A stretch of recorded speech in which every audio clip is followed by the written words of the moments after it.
Deus, dia precioso, dia maravilhoso. Nós temos o privilégio de podermos nos encontrar, fazermos a Santa Ceia no dia chamado Dia das Mães, né?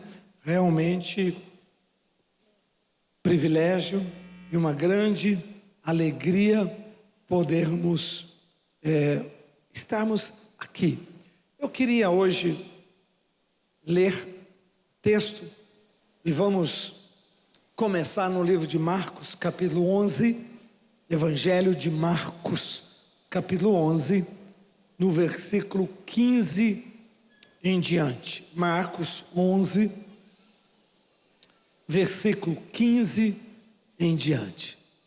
Vamos meditar, receber inspiração, força, fé, luz para andarmos, caminharmos em nossas vidas sobre a graça e a influência da palavra do nosso Jesus, do nosso Deus. Diz assim: e foram para Jerusalém, e entrando ele no templo, passou a expulsar os que ali vendiam e compravam, derrubou as mesas dos cambistas e as cadeiras dos que vendiam pombas, pássaros, animais, e não permitia que alguém conduzisse qualquer utensílio pelo templo.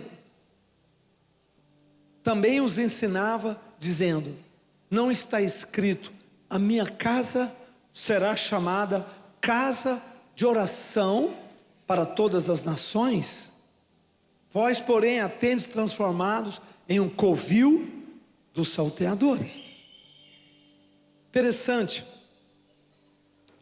Esse é um texto onde mostra Jesus na força do seu ministério, no apogeu, né? Naquele momento glorioso onde Jesus estava muito forte, curando, expulsando demônios, pregando o evangelho. E diz que ele volta para Jerusalém. Jerusalém, desde aquela época até hoje, Jerusalém é uma cidade que era considerada a capital de Israel. Mesmo a nação dominada, mesmo a nação destruída, Jerusalém era a referência. Só que, tanto naquela época quanto hoje, que Jerusalém tem de mais belo, que Jerusalém tem de especial, é o templo, a casa de Deus, que hoje não existe mais, apenas os muros, chamados muros da lamentação, onde as pessoas vão para orar.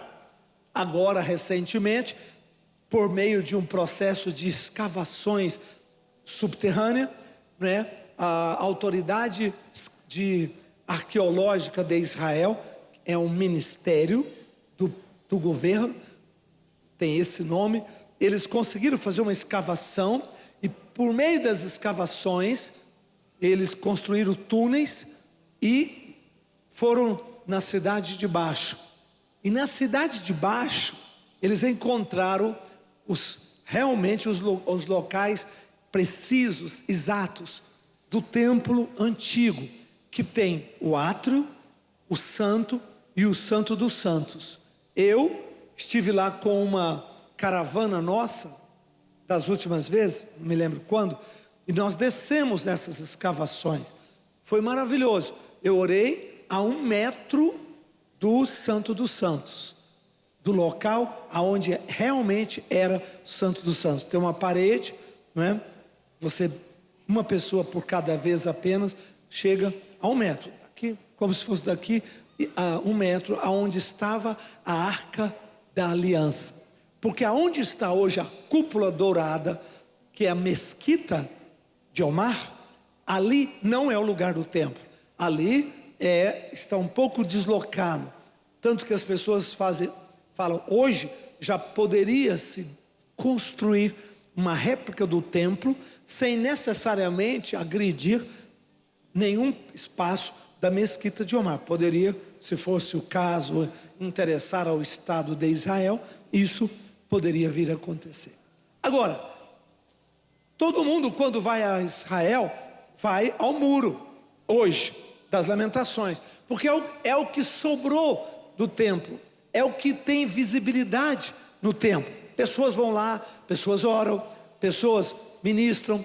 Jesus, quando sobe a Jerusalém, ele não vai ao mercado, ele não vai a nenhuma rua famosa, ele vai ao templo. Ele vai àquele lugar que para ele era o lugar mais precioso, mais importante. Jesus vai no afã, no desejo de orar, de encontrar com Deus, de ir no altar sagrado, de refrescar a sua mente, seu coração.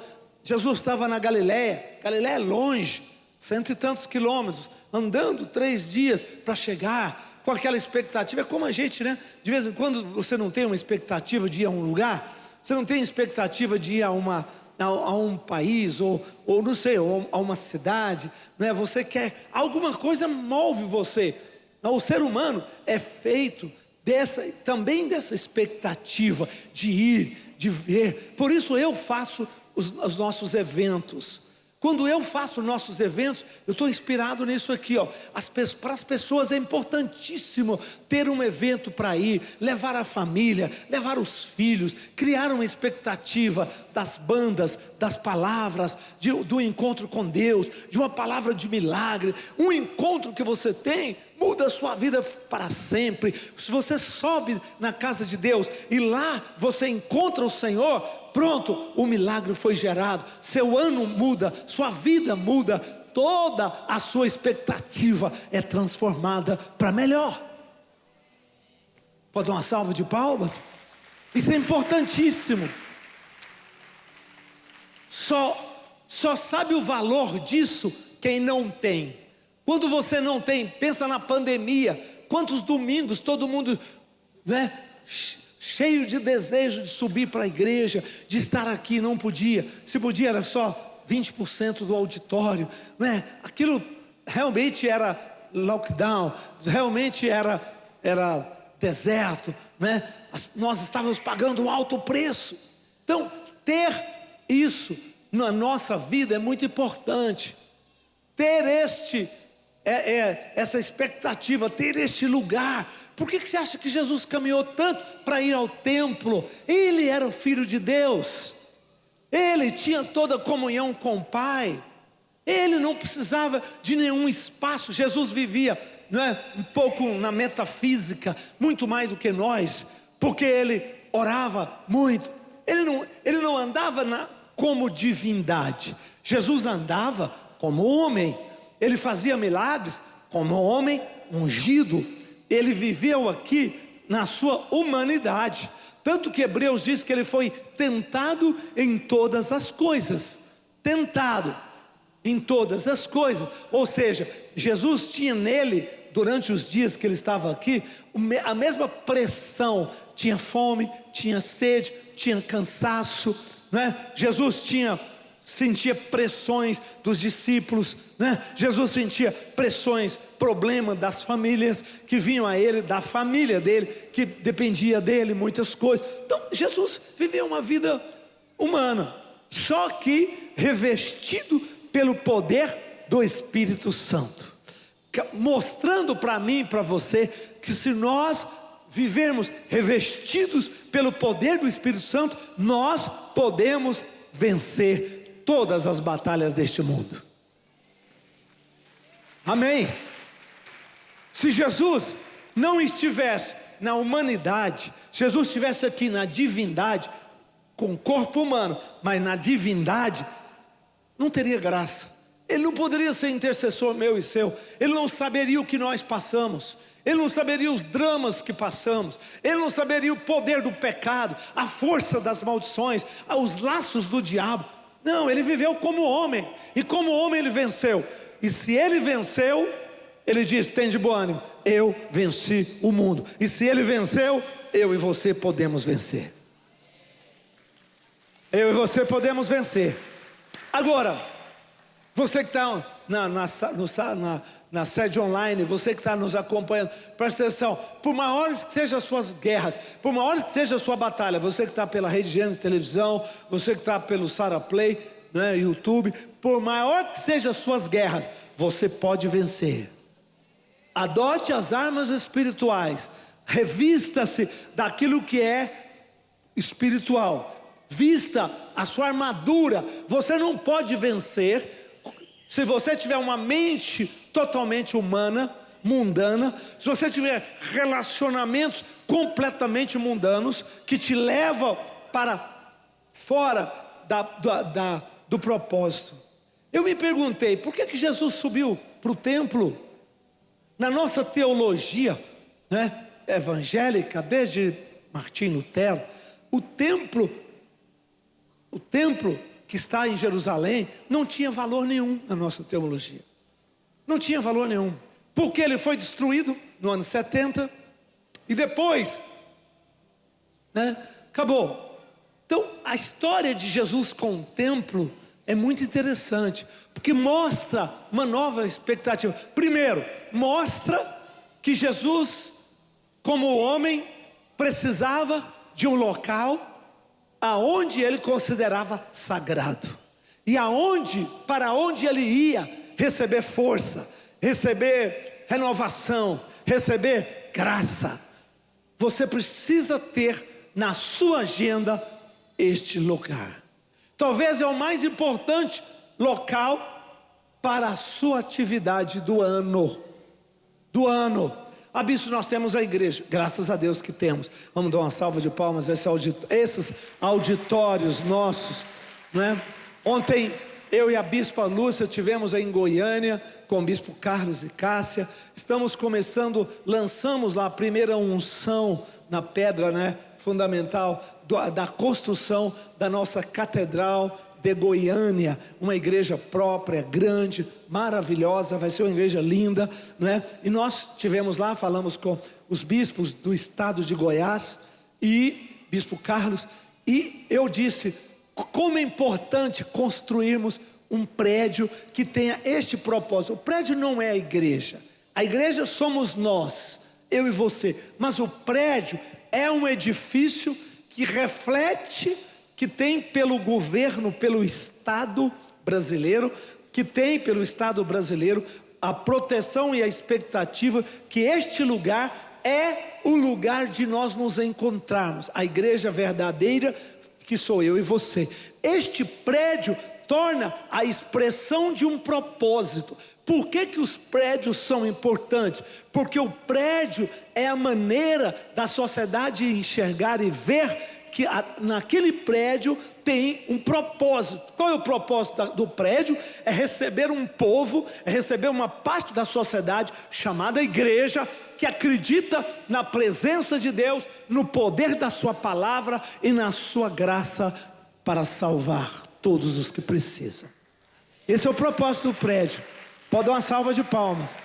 Então, ninguém enxerga propósito, as pessoas não enxergam propósito. Propósito, essa palavra é algo metafísico. Pessoas não enxergam propósito, e é muito difícil ler propósito, mas todo mundo enxerga um prédio. Para que aquele prédio? Aquele prédio tem um propósito: receber um povo que adora a Deus, que crê no sobrenatural, que reúne para escutar a sua palavra. Então o prédio fala por si o prédio fala, como também o Palácio do Planalto fala, como o judiciário, a sede do judiciário fala. Prédios refletem propósitos, e Jesus entendeu isso. Agora, pastores, presta atenção, o que me impressiona, bispo, sabe o que é? É que Jesus disse: não transformeis. Primeiro ele diz, a minha casa, não está escrito, a minha casa será chamada casa de oração para todas as nações. Então o que Jesus estava reclamando é que eles perderam o sentido daquele prédio se tornar um lugar de oração. E não só para Israel, não só para Jerusalém, todas as nações. Agora presta atenção, o prédio, o templo que Jesus orou, falou, não é isso, igual esse aqui não. Era um espaço, como a esplanada cercada, tinha um muro, desde a época de Salomão, com um grande pátio, chamado átrio. Grande pátio. Era no pátio que as pessoas iam orar.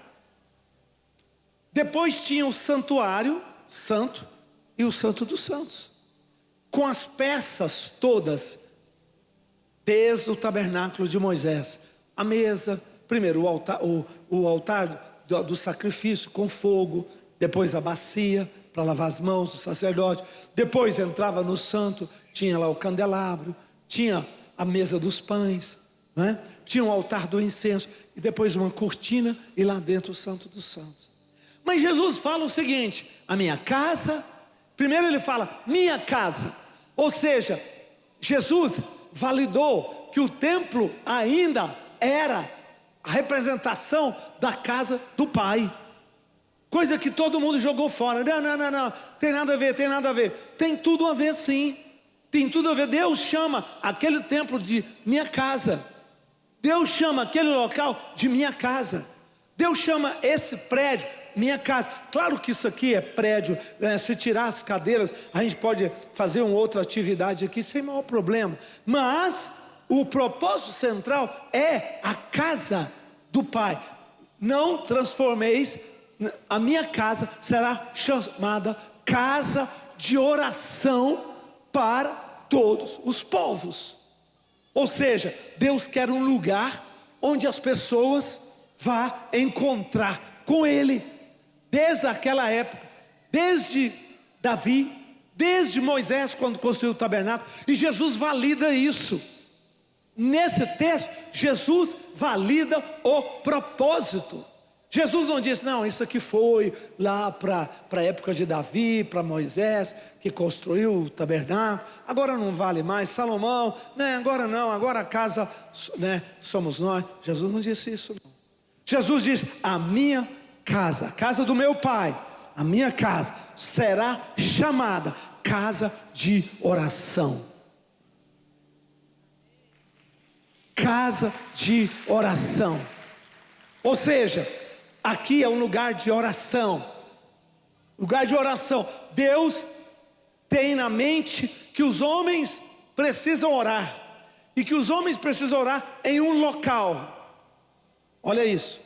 Quando você sobe para a adoração do domingo, da terça-feira, da quinta, do sábado, qualquer que seja o dia, presta atenção, você está entrando no plano e no propósito de Deus. Tem tanta gente ficando em casa, tem tanta gente dizendo não precisa ir para a igreja orar não, tem tanto desigrejado, tem tanta gente achando que isso não tem mais sentido.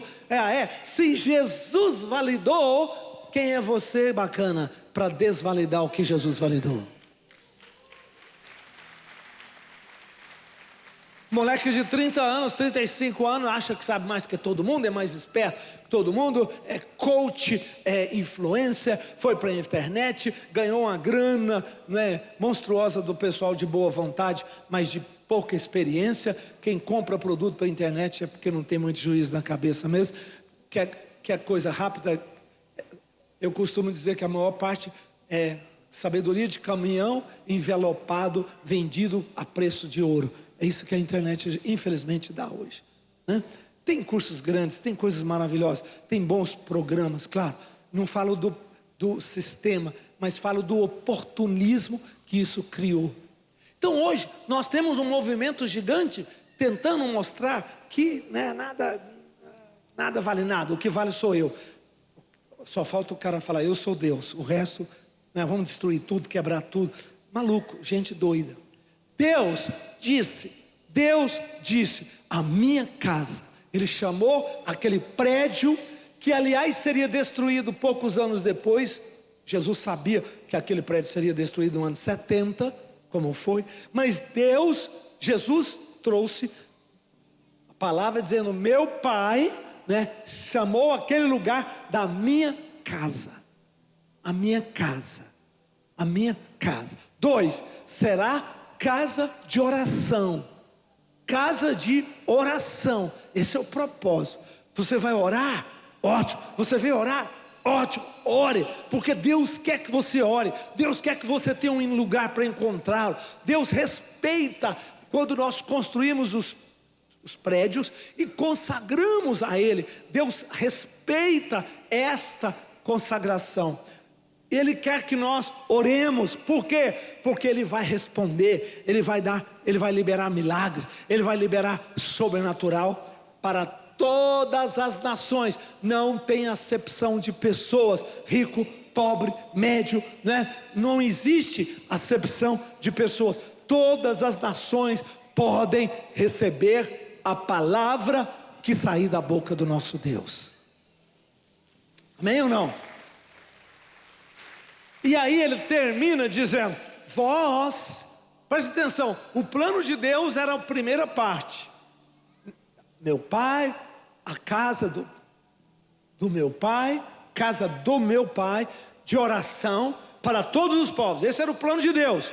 O que os homens fizeram com isso?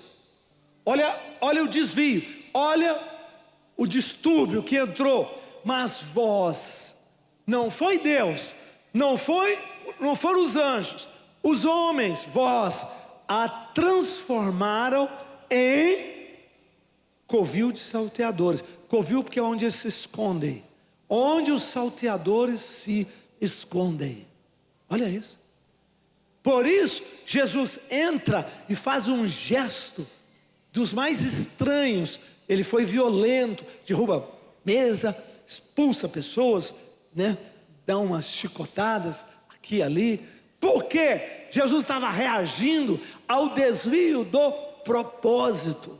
Jesus não estava reagindo ao propósito original. O propósito original estava perfeito. O propósito original estava estabelecido. O propósito original era o que Deus queria. Mas Ele não aceitou que os homens pudessem distorcer o propósito. Mães, cadê vocês? Levante a mão. Me ajudem a sempre proteger o propósito das coisas que Deus nos deu.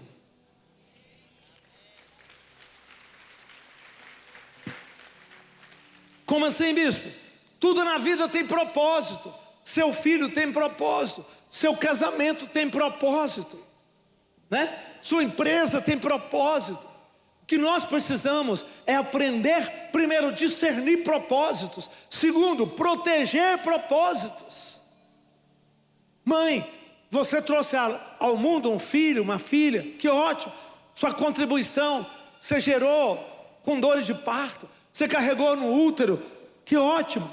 Agora, sua missão não termina quando ele nasce, ela começa.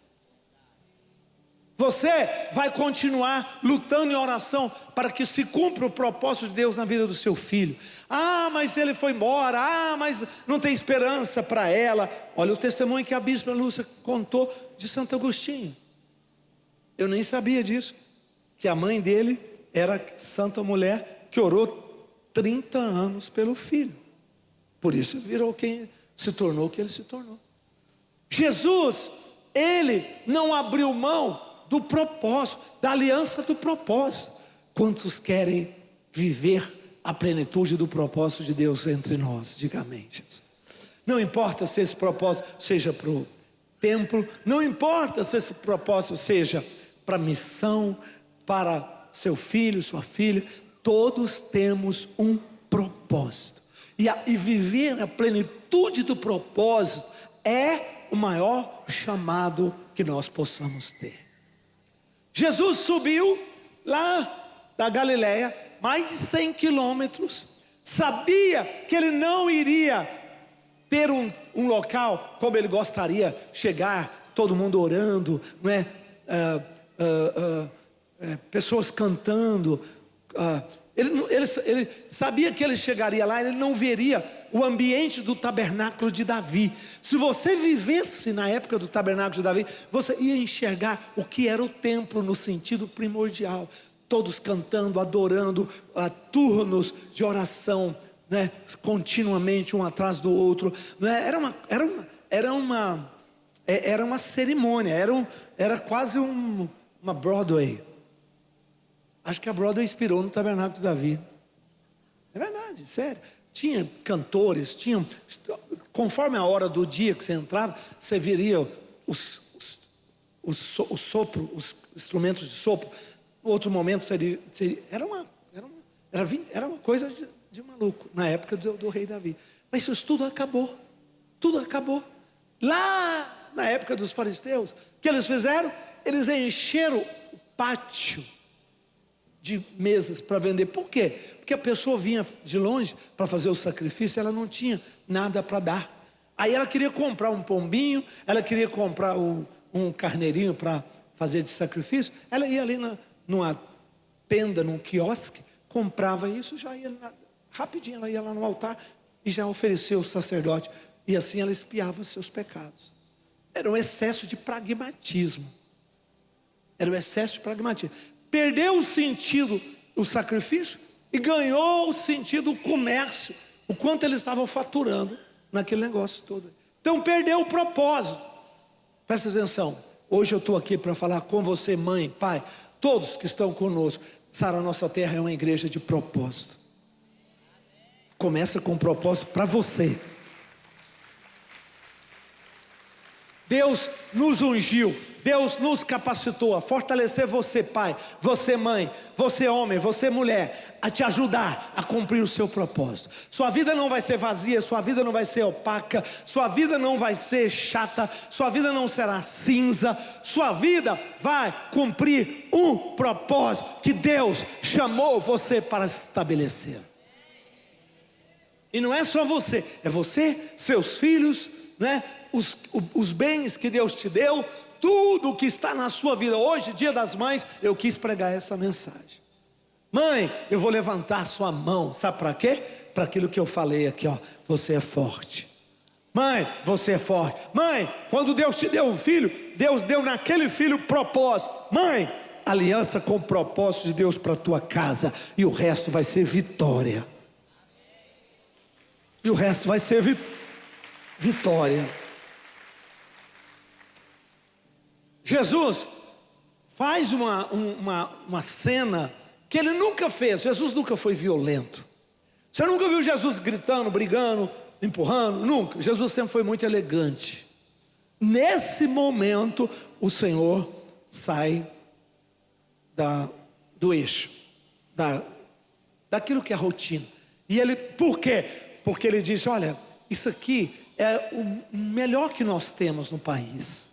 O ponto alto do país não é o mercado, não é o museu. Eles tinham um museu naquela época, porque eles tinham guerra e traziam os objetos dos povos vencidos para o museu. Desde aquela época já se tinha museu. Jesus diz: o ponto forte do turismo do mundo todo é vir orar aqui. Aqui é o lugar da oração. A expectativa das pessoas é virem para receber milagre, para encontrar com Deus, para orar ao Deus de Israel. Jesus foi forte nisso, nesse conceito, nessa diretriz do propósito daquele templo e daquela situação. Vamos aprender, vamos receber esse manto de Jesus. Quantos querem apaixonar pelo propósito, ser guardiões do propósito, viver o propósito? Diga: eu recebo. Diga: em nome do Senhor Jesus eu recebo. Todos que estão conosco, põe a mão na mente, no coração e ora comigo. Diga: Pai, eu recebo essa palavra. Diga: em nome de Jesus, ajuda-me a viver o propósito, a não aceitar distorções do propósito, nem na minha vida, nem no meu casamento, nem na minha família, meus filhos, nem nos negócios, e especialmente no ministério. Diga: em nome do Senhor Jesus, dá-me força para vencer, para cumprir este chamado e este propósito. Hoje eu me entrego, Pai, diante de Ti, em nome de Jesus. Todo o povo de Deus diga: